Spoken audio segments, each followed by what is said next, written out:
All right, all right, all right. What a wonderful morning to be alive. That's exactly what we are. Chris Courtney here, New Pragmatic. So good to be back. It is. It's a wonderful, beautiful. You know what? It's a beautiful morning outside here in Chicago. It's just gorgeous. It's one of those mornings where it looks like, man, the sun is so bright. The future is so amazing. Nothing could be possibly wrong in the world. And obviously, you know what everybody's talking about out there. It's one of those surreal times. I remember specifically 10 years ago, I was really sick, like had cancer sick, and I remember leaving the hospital after one of my doctor visits and kind of looking around, and it was like nothing seems out of place. Looks, windows are down, the air feels nice on my skin, like just a nice summer day. And but yet there was this thing that was lurking, kind of something bad's right around the corner. And I experienced an amazing period of personal growth where I just kind of sunk my head into my job. I sunk my head into all things not related to illness, and I came out of the whole process.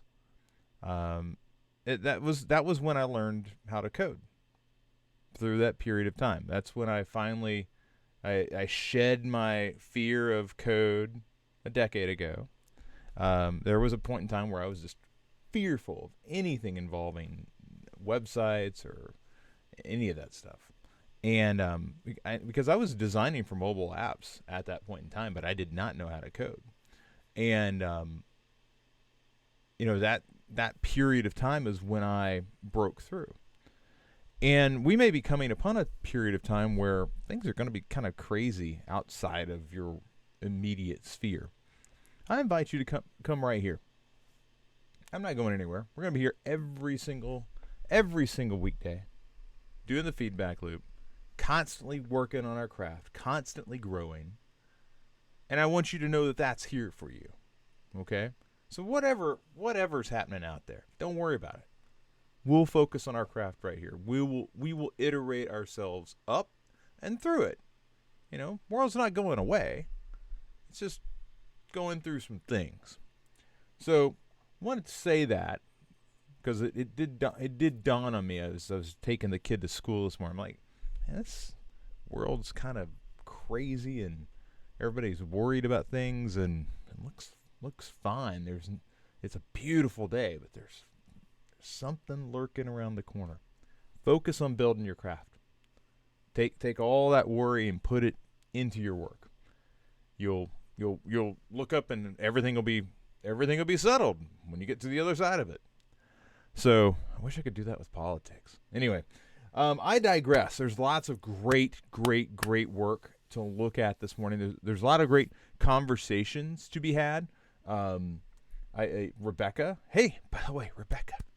I'm just gonna clap. I'm not gonna say anything to jinx anything. Okay.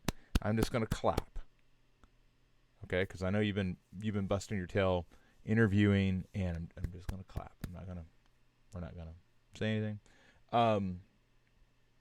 We may say something later, but we are not right now. We don't celebrate yet.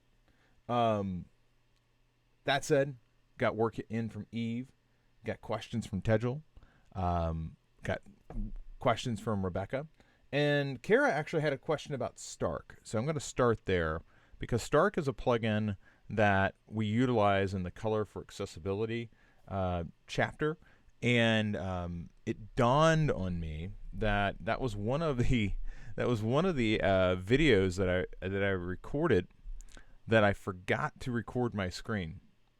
So it was very much me explaining how to use the tool, and you're seeing the video you're seeing right now, except I was intending to show you how I'm using the tool, and it didn't record my screen. So I'm going to start there this morning because that should exist already. Let's go ahead and jump on in. So with that said, we'll come back to all this LinkedIn fun because Rebecca's got some questions, and Tejal, I know that you're going to have some questions in this space, but we are going to hop right over here, and I'm gonna use the color for navigation exercises, which is a little bit further downstream. So I'm not going to use the accessibility exercises. I'm going to use color for navigation, and color for navigation has some accessibility issues built right on in. So when we're talking about interface design, everything that we're doing, even though we're pulling on different levers, everything we're doing along the way is intended to be building on top of itself. So if you're, this is color for navigation, we're going to use the principles we use in color for accessibility to color for navigation. But right here, we're looking at, I'm going to look at this search bar. And if I get down here to this placeholder label, if I were to run Stark on this, which I'm going to go down to my plugins, and just so you know how I got to that, I clicked Option Control, or Control. I'm sorry, I clicked Control, and then use my mouse to get the drop down to pull up, and then I'm going to go in here to grab Stark. And I could do color applying, but I'm actually looking for check contrast. And you'll see when that happens, Stark just like runs. And it's like, well, what's going on? I want to check the contrast on this. And it's because Stark doesn't know what to do with that, because it doesn't know what I'm checking against. So I have to come through and check not only the element, I have to also shift click to select another thing that I'm trying to check the contrast against. In this case, what I'm really wanting to do is I'm wanting to check the contrast of that type on top of the search field behind it. So now I will option click, go down to Stark, go to color, check contrast, and now it gives me the contrast checker information that I'm looking for. And as you can see, it's borderline. It's borderline because we have a AA rating, which is 3:1 for large text. It would fail in all other aspects. We always want the highest possible rating, the AAA, which is a higher criteria to get to. So what I'm going to do in this case is I'm going to come in and I'm going to adjust, like this has a 60% opacity on it. I'm going to adjust that up to 90. And now let's do the same exercise. And remember, I had that text selected, and then I clicked Shift, and then I selected the field behind it. I'm now going to hit Control to pull up that drop down again. And there is a quick key for last plugin, so that will trigger Stark as well. Because Stark has 2, I'm unsure if last plugin will run just directly to the contrast checker, but I'm going to see, and it does. And as you can see, that adjustment now meets the criteria for Stark related to the contrast checker. So that's how you utilize Stark. There are many instances where the contrast will not be high enough, and we want to identify those and design solutions for those before we get into code. So that's the whole point of using the contrast checker, is to make sure that any of the questionable usages that we have, and for the record, I've purposely designed those into these exercises so you can get some practice working through, okay, so what are the possible solutions here that also meet the accessibility requirements that are put forth by tools like Stark. They help us out. They help us see using somebody else's eyes. Before I even ran this contrast checker, I could see that fine. I mean, 60%, that was fine enough for me, but I'm not designing for me. I'm designing for other people. And when you're designing for other people, you need to take their realities in mind. I bristle at the word limitation because that's to imply that there's something they can't do. but there is a very real reality that other people have to live with, and that's what we're really trying to get to. Is we're trying to recognize the reality of the people around us and make sure that the things that we're building are useful, usable for as many people as possible.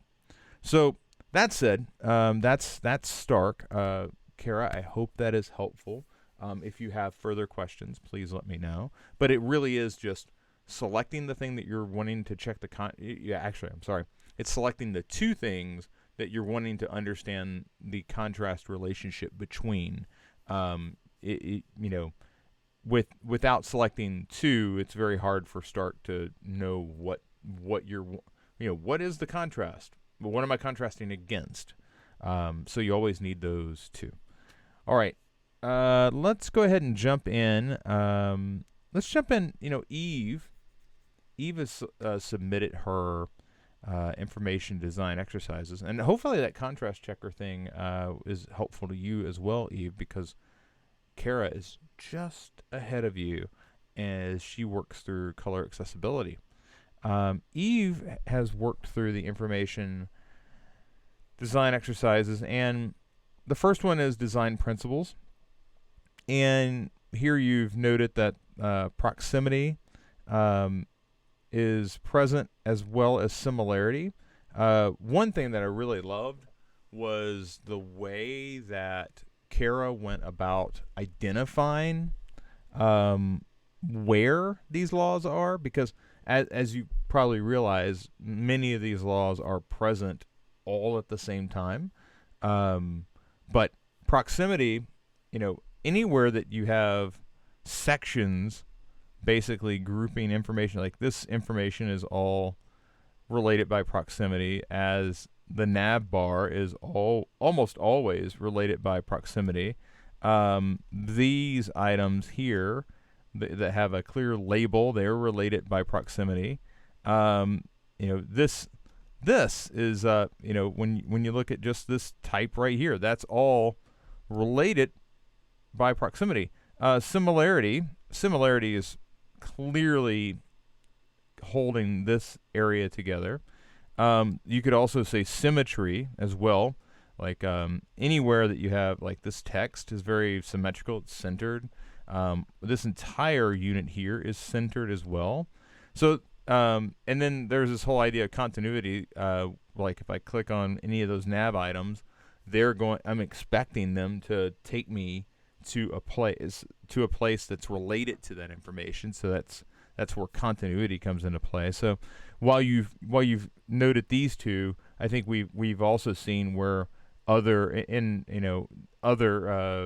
Kara pointed out that figure ground is present right here. This information is in front of that image. So there's more than what you have noted here, but you did note a few.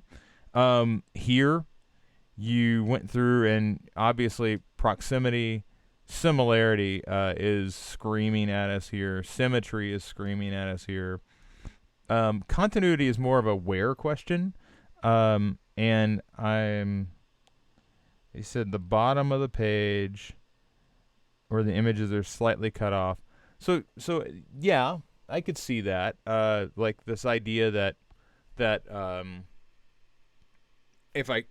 when I see that information cut off, it tells me that I could keep scrolling. That's not incorrect. That is something that you need to think about when you're designing your experiences.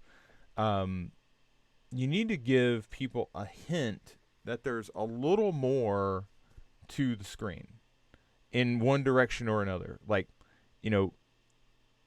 am I going to be rewarded if I try to scroll, or is it just going to be the footer?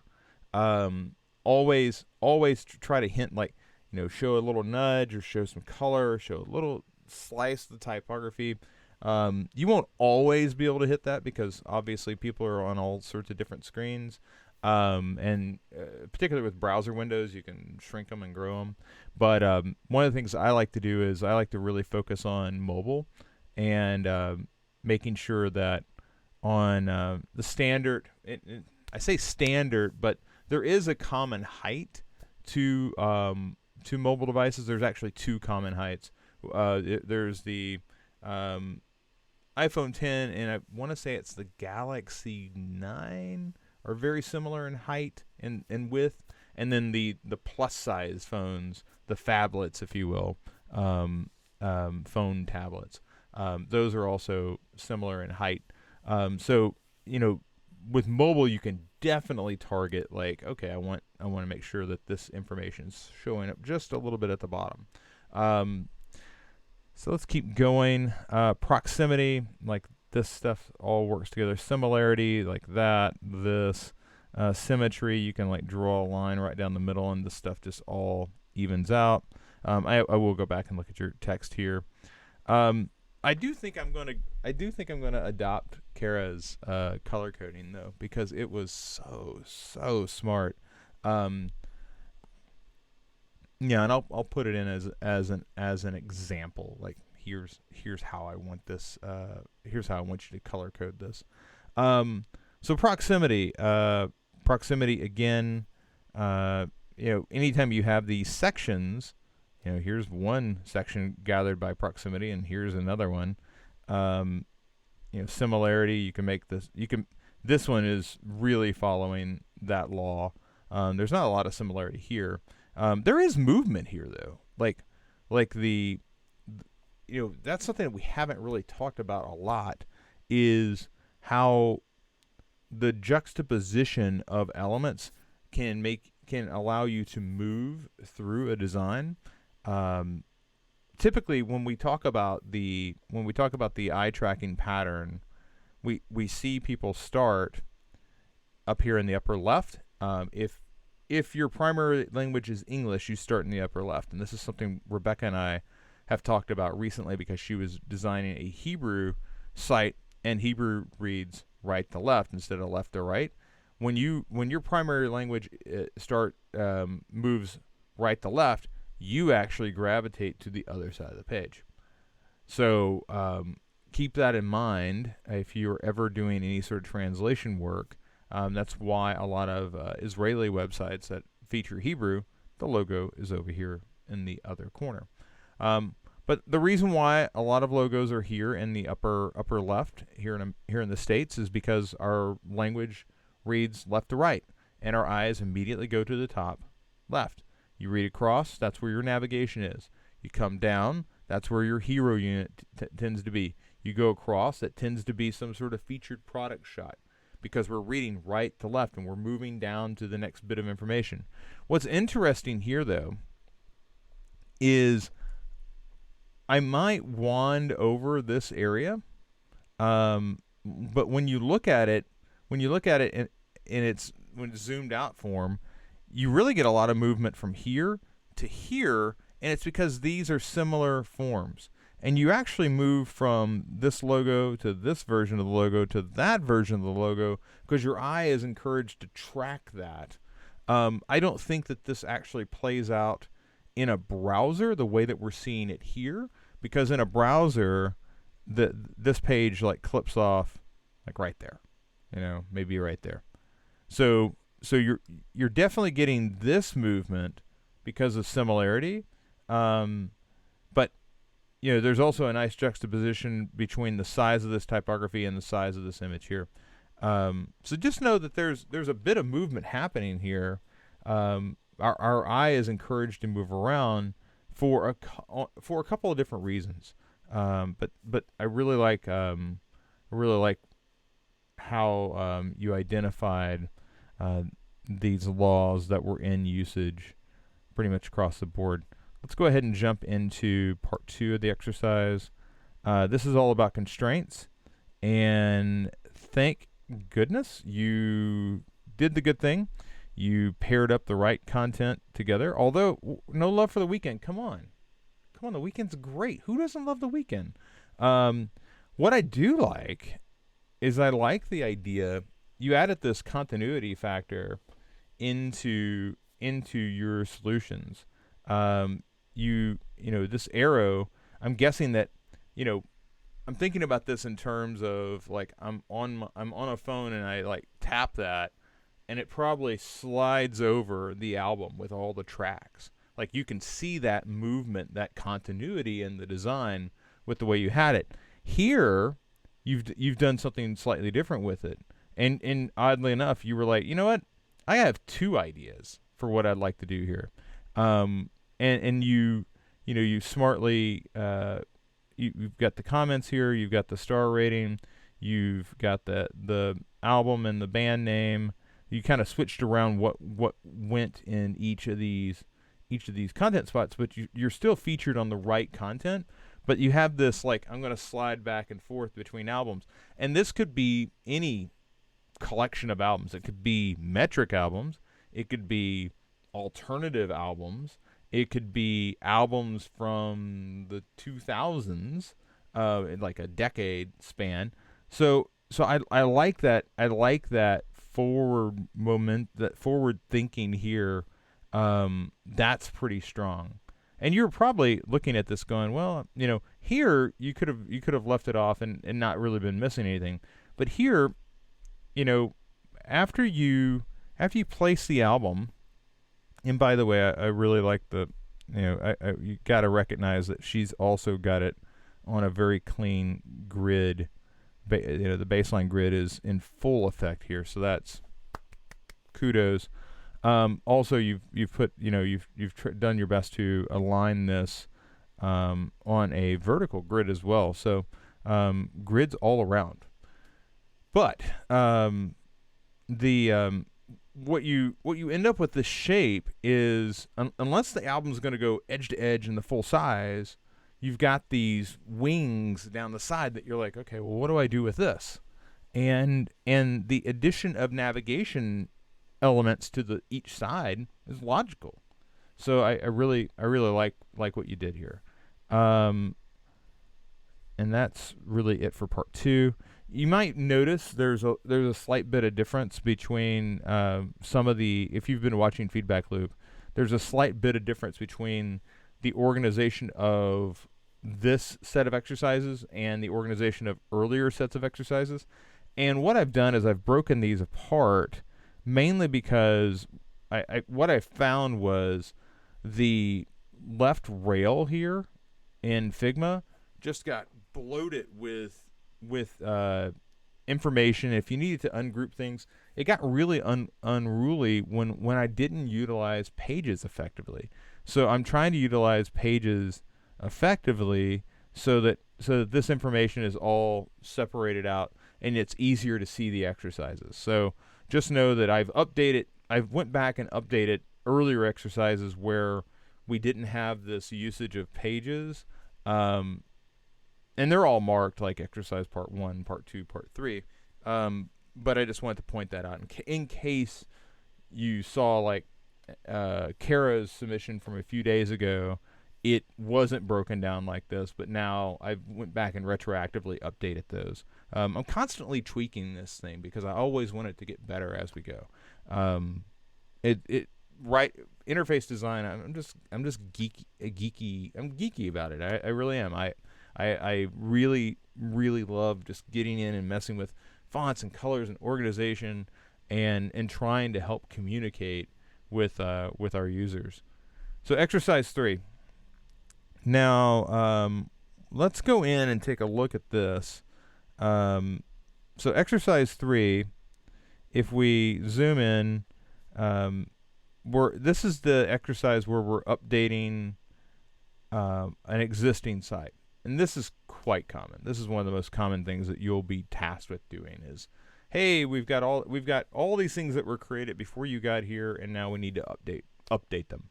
You're not going to create sites from scratch immediately. Almost like when you get to a job, you will almost immediately be thrown into an existing project. Like, okay, we need to fix this thing. And a lot of times we just assume that this is easier than building from scratch because, hey, all the stuff's already been figured out for you. When in fact, it oftentimes is harder than building from scratch because, hey, I've got these guardrails and I can't move at all. I can't just say, oh, this is not a great design. I just have to work within it. So that's what this exercise is all about. And, the goal here was to design something that felt like it belonged in this Figma design. So as we're scrolling down, you'll see we've got, the intro, then we've got who the customers are, then we've got what the design features are, then we've got some resources, then we've got prototyping and collaboration. As we were coming down, it's this area that was added to the mix. And the way that this is designed right now is there's this box where 2 videos have been added to the home page, and it says community produced content, learn resources for Figma users, created by Figma users for Figma users, browse resources. I really think that this is a really nice creation, because I did not give or provide Eve with this content. So she created the label, she created the headline. The whole point is make it look like it fits in with the other elements. Okay. The question here is, do we need the white box? Could we have gone through and simply put these videos on a grid and shown them? And the answer is yeah. The trouble here that Eve got into is Eve, I feel like you were trying to make it work in the size that you were given, and the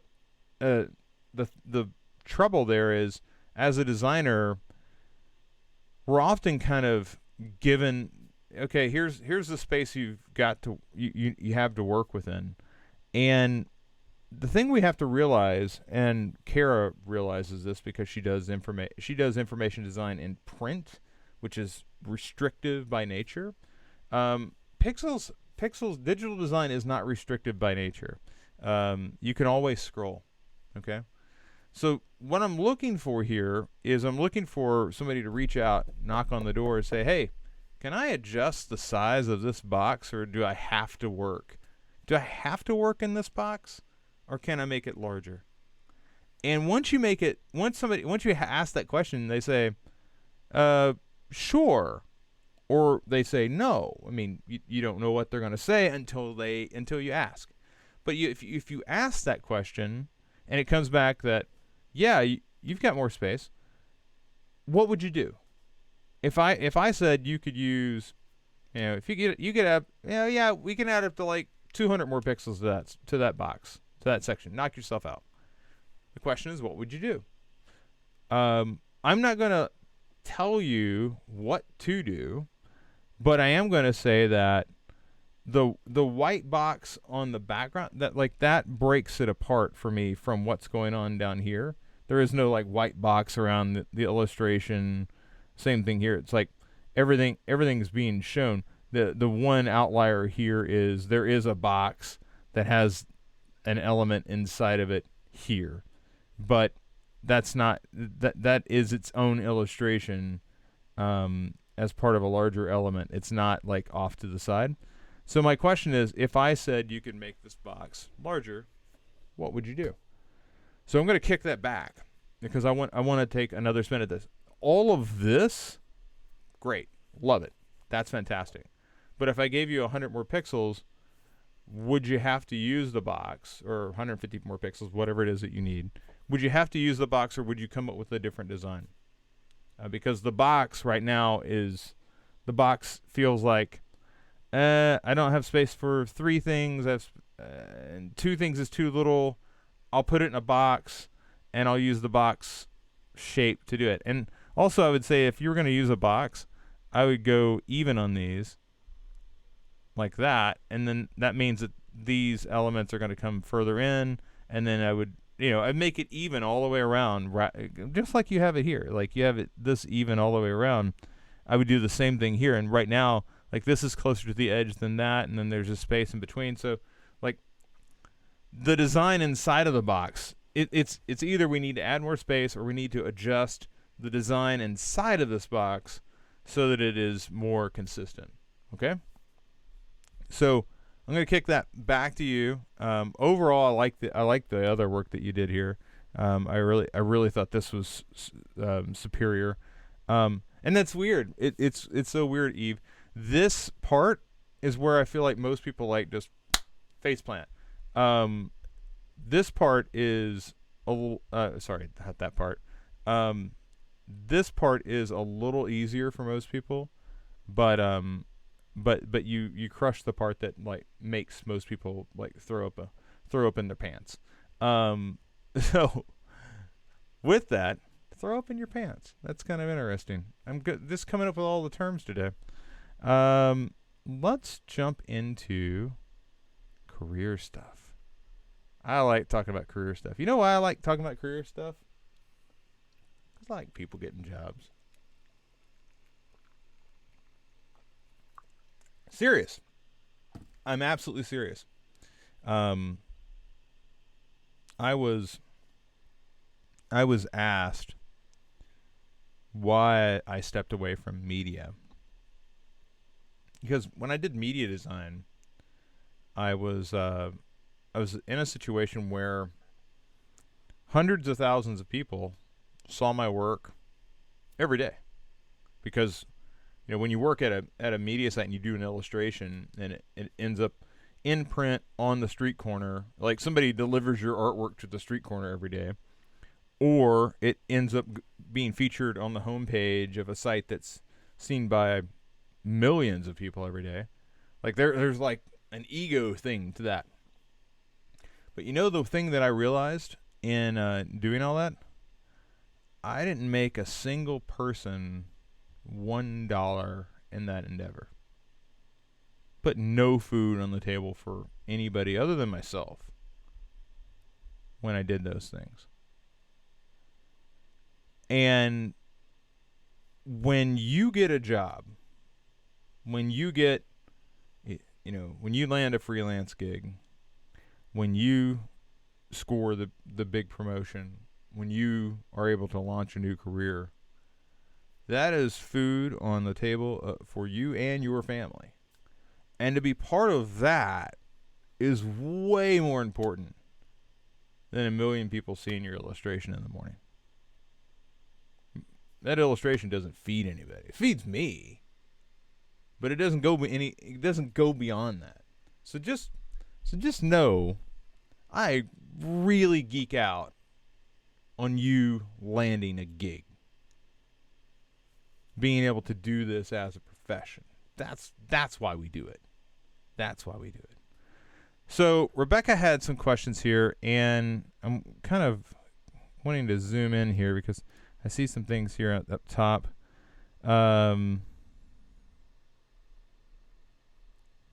So this is new text, and it's so wide I can't really read it. Creating and optimizing user experience, user-centered interactions, products, content, and okay, so this is this content. And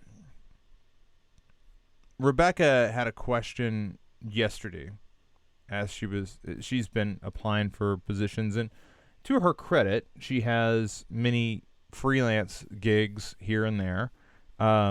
But she also wants to land a full-time role. So we talked about like what was going on here with her work experience. And previously she had blocklisted. And she's doing freelance work now. And the freelance work that she's doing encompasses everything that was previously listed with block, except she's doing this and collecting money for it. And when you do freelance work and you're doing interviews and competitive analysis and I'm not sure if you mean for that to be that or that. Is that Is that when you do more than one? 'Cause I always think of it about competitive analysis, not whatever that is. That seems like the plural. I'm just gonna Google that. Not really certain what I'm looking at here. Yeah, I guess the plural is okay. That's fine. It's not incorrect. How about that?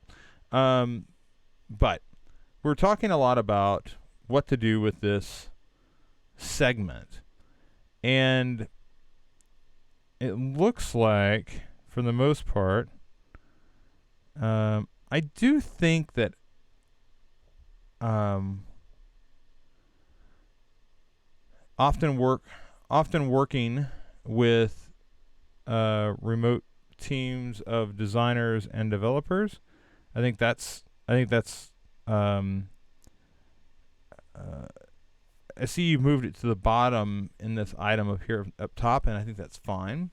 The team collaboration thing is important, but I think that if you wanted to move it to the bottom, so long as it's in there, I might say, well, it's different. Like, if you said, I'm comfortable working with remote teams of designers and developers, that's something that you say more as a statement outside of what you did. This is what you did. You often worked with remote teams of designers and developers. So that's fact. Conducting user research, competitive analyses, and writing UX product strategy, listening to lots of users during interviews and usability testing. I don't know if that, like, when you conduct user research interviews and I think that covers it. I don't think you need to list listening to lots of users. Like, you've already, I mean, you said you conducted it, so that's what you do when you conduct the research. So, I am looking at creating and optimizing user-centered interactions, products, and content using research. Okay, so yeah, you conducted the research. Yeah, designing wireframes from sketching to high fidelity design. While producing prototypes and conducting A/B testing, mind mapping, content strategy, and micro copy. That feels, that feels odd. I think what you have up here where it says writing user targeted content and highly interactive microcopy, that's closer, but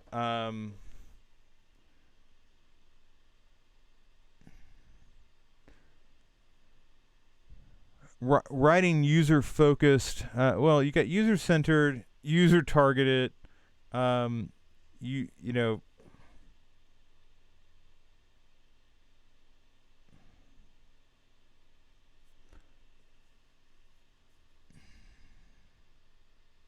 I struggle with that because I really don't want to get into the jargon of you target, you focus, you center, I think writing UX content, writing for UX,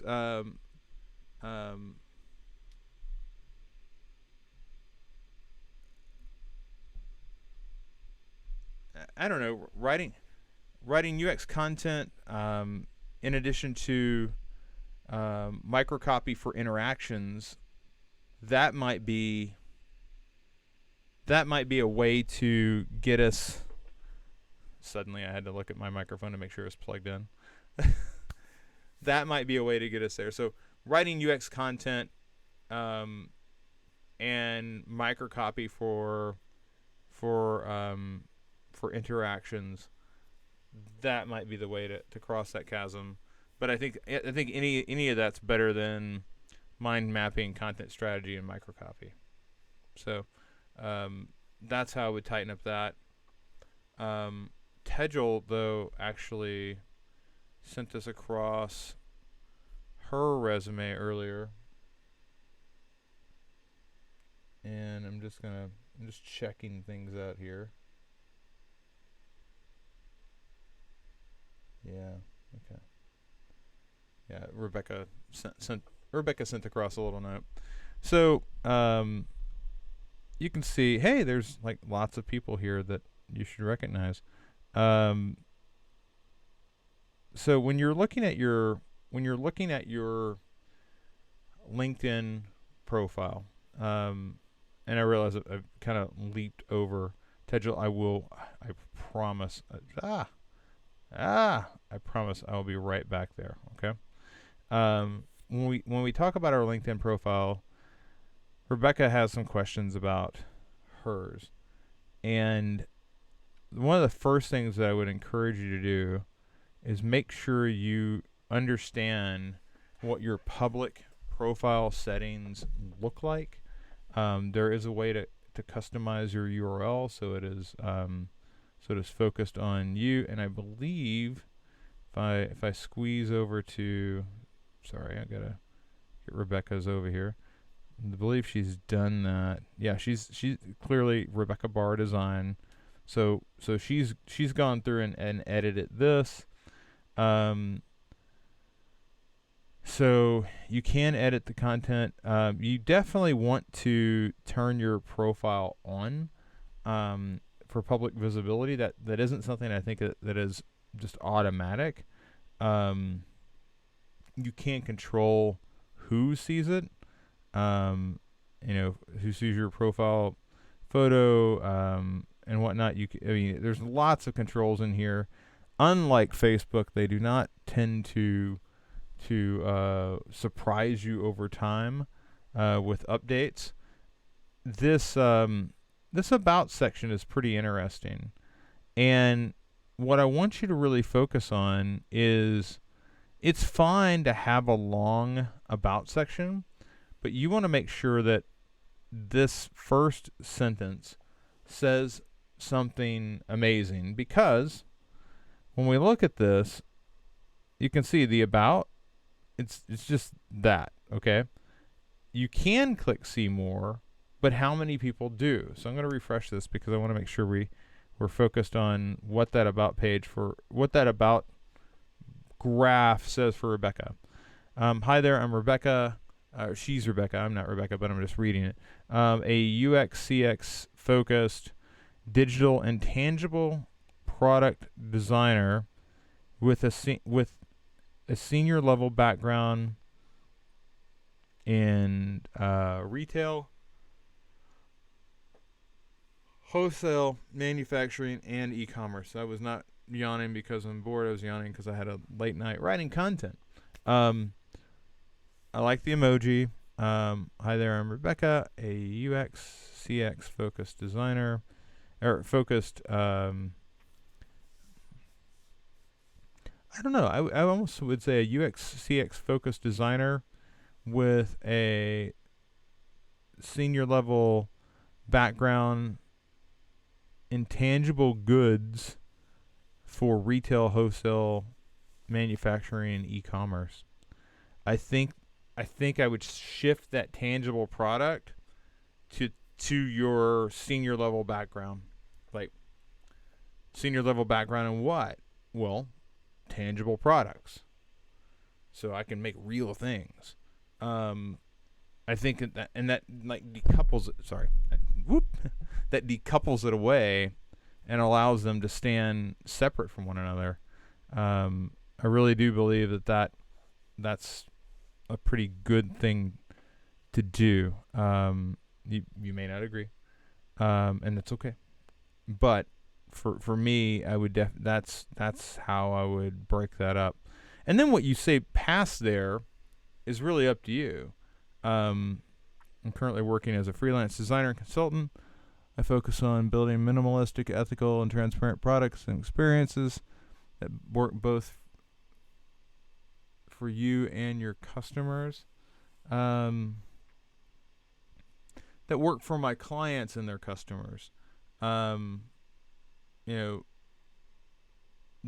Anybody reading this is not necessarily your customer. They need. I think I put that. Right now it feels like you're selling directly to them, And I think you always want to position it like, yeah, I'm very focused on my customers. Would you like to become my customer so I could be very focused on you? Um, like I think there's this line like, "Hey, good to meet you. I love my customers. I could love you, but you've got to get over here in my bucket of customers." Um, if you have a project you think I might be able to help you with, be in touch. Be in touch. If you have a project you think I might be able to help you with, get in touch. Let me know. I'm always ready to do good work. I'm always excited about the possibility of working with good people.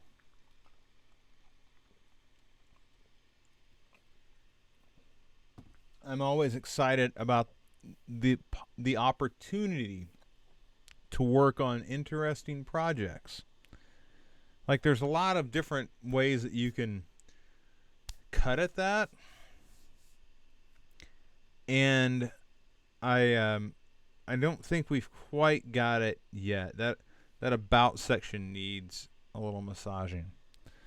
Um, I like seeing that you are active. That's good. So here we're back into UX UI product consultant, Rebecca Barr design. This is wherever this is tough because if you adjust this to have multiple different approaches, it becomes very hard to adjust this as well for every different role that you're applying for. So I think what you have on your resume and what you have in LinkedIn should be as close as you can get it. Um, but I wouldn't just go over the top with, oh God, I got to change. I've adjusted the title for a particular job. Now I have to change it on my LinkedIn. That's just hard to continue.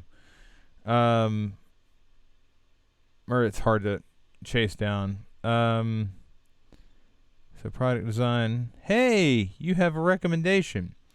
This is a big area that I think you can expand on.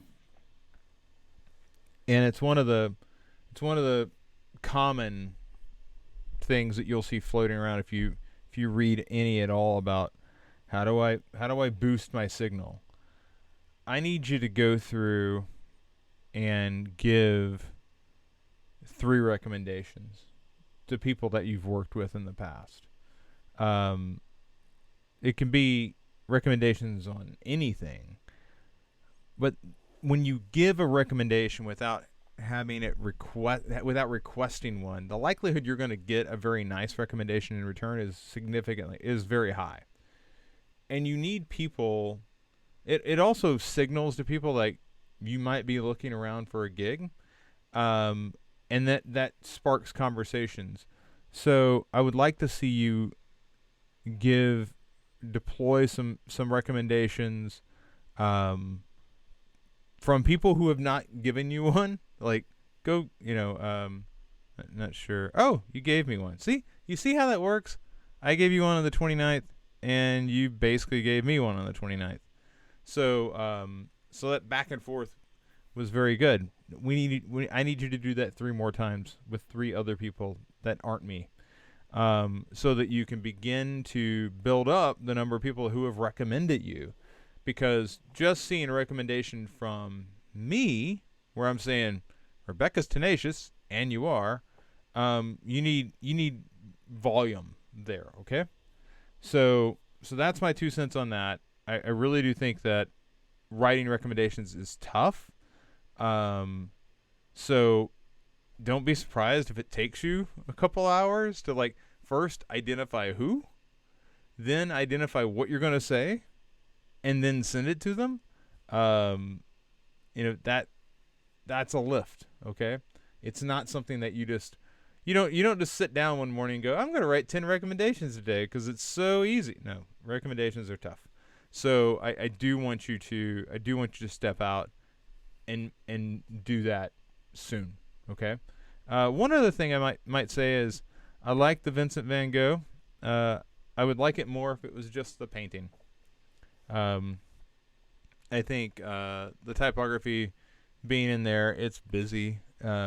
People will get it. I would love to see you. It's one of like if you go over to mine, um, like everything's upside down with me. It's a branding thing, but I have myself in black and white here, but it's in color here.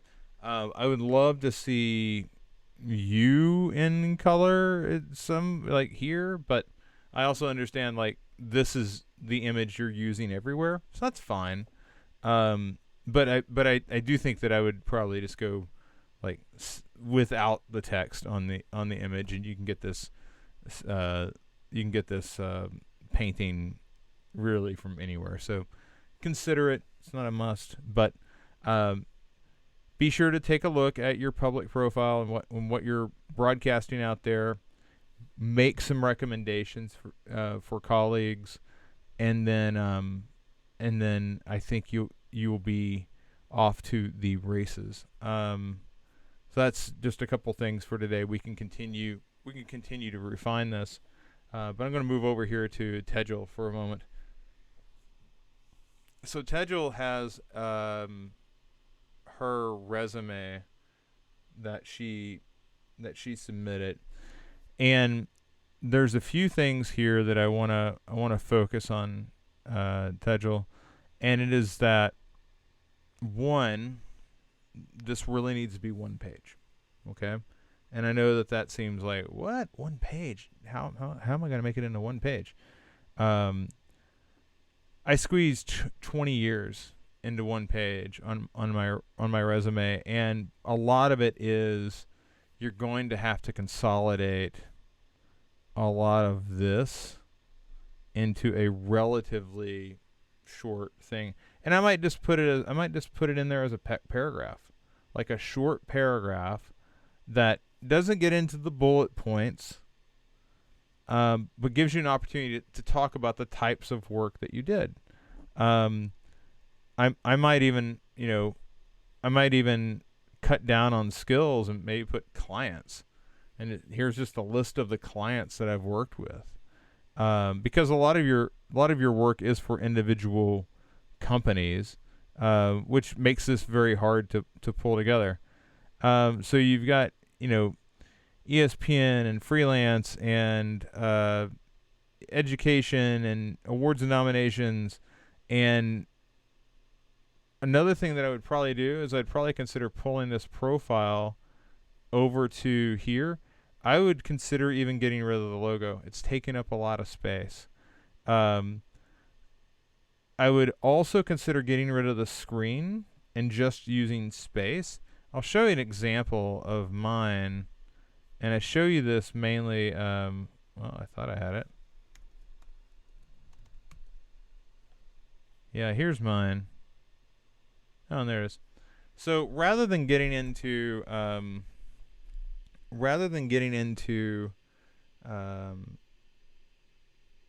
blocks of color or grays, mine is very just black and white.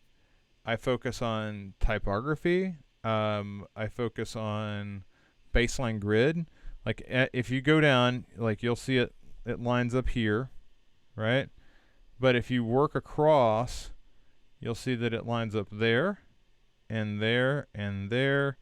And this seems like it's just kind of floating out there, but you'll see it lines right back up here and here.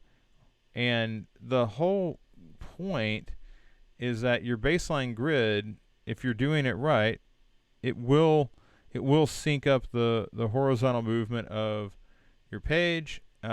As you can see, my bio is just below this name and website and whatnot. Strengths, I talk about what I'm really good at. Education, references, and I point people to my website because that's where I've listed references, awards, and things like that.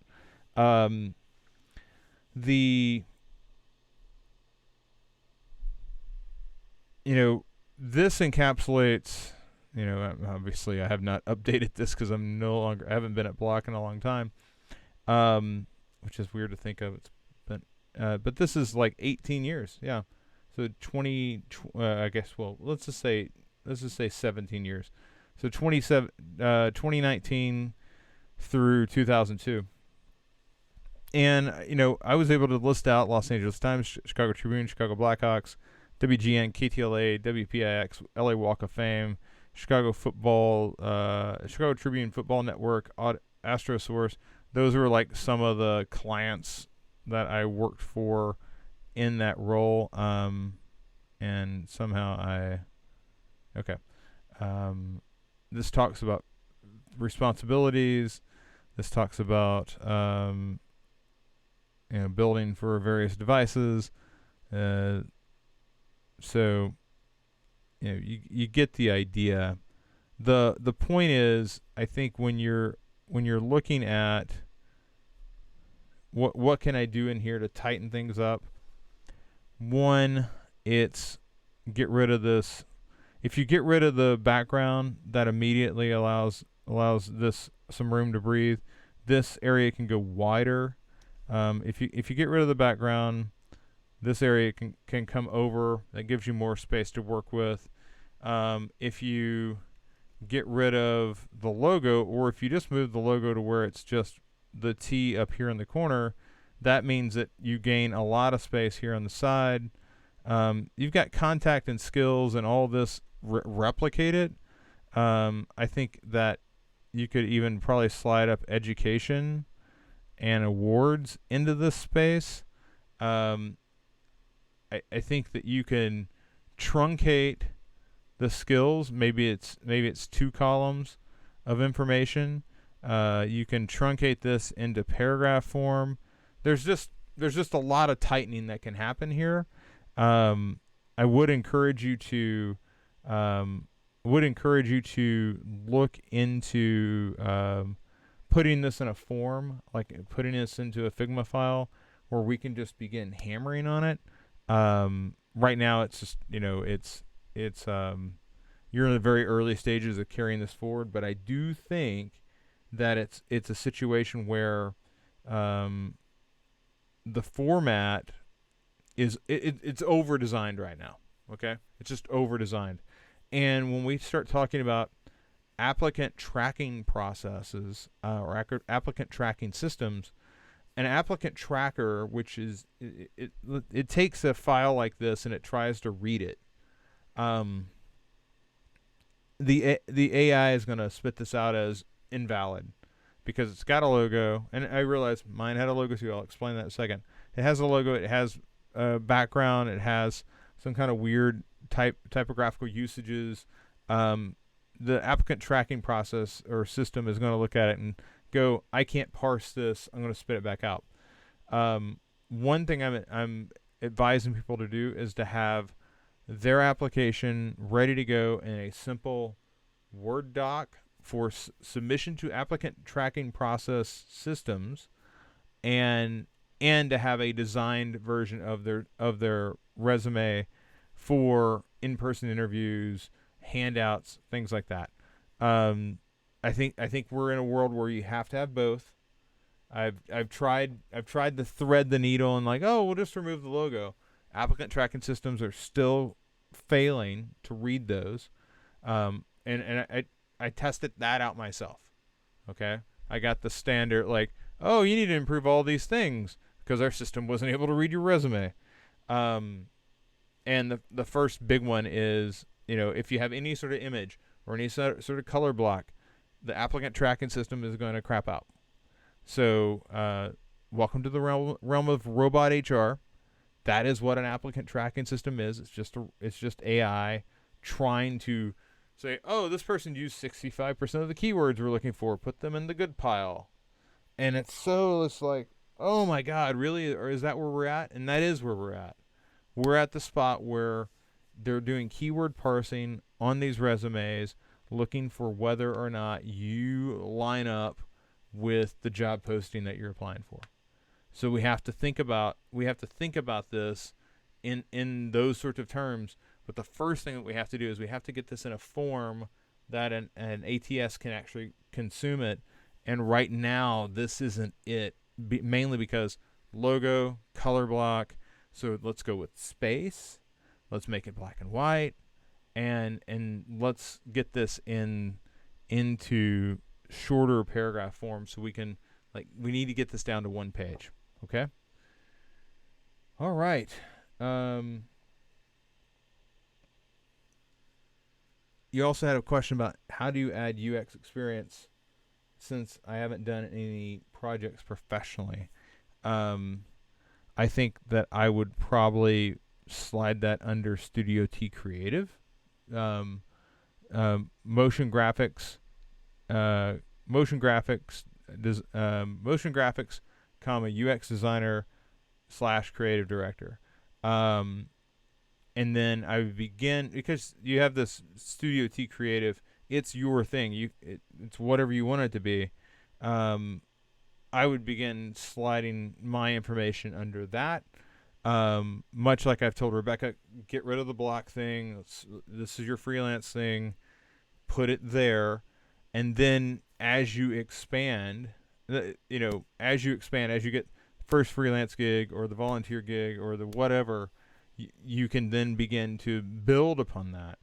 But you've got this 2018 to present, and you've worked on a lot of different projects. I think that you've done some UX work in there, so let's talk about it. Okay, but I would not make a new box above it and say UX designer 3 months and then start building. I would build off the fact that Studio T Creative is yours, and you can do with that what you need to do. Now, don't stretch it too much. Like, have that conversation when they ask, like, so how much UX have you done? Well, it's something I've really started doing more recently, and give examples of stuff that you've been doing. But don't I've been doing UX for 2 years. That's not the point. We're not trying to portray you as somebody who's been doing UX the entire time. One of the things that when I was in media, I started off as designer at Red Eye, and then an illustrator, and then a writer, and then a copy editor, and then a photographer, and then I was creative director. And it's like, well, I could have like 15 titles here. I just went with the top one. That I had. That doesn't mean I was creative director the entire span, but how do I explain it otherwise? Unless I'm going to have like 15 listings for every time I switch jobs at that place. So you're expected to have this in one page. Okay. If that's the case, if you got to boil it down to one page, then you're going to have to make some adjustments. So that's my 2 cents on it. I want to see this come back through. Like, I would love make a Figma file. Let's take the first stab at it, Tedgel, and kick it back over the wall, and then let's start picking this apart. But I've given you some rough guidance for what I would do to get this started. Now let's start having the back and forth. Okay? All right, ladies and gentlemen, that is going to do it for this edition of the Feedback Loop. I really hope this has been helpful for everybody involved. I absolutely love it when we get into deeper conversations about career. Also, I love seeing Kara and Eve diving into interface design. I am a geek about all things visual design anyway, because that's where I started. So I am always happy to have those kinds of conversations around space and type and color and all the things that I've always been a big fan of. So without further ado, I will see you all again on Friday. Take care.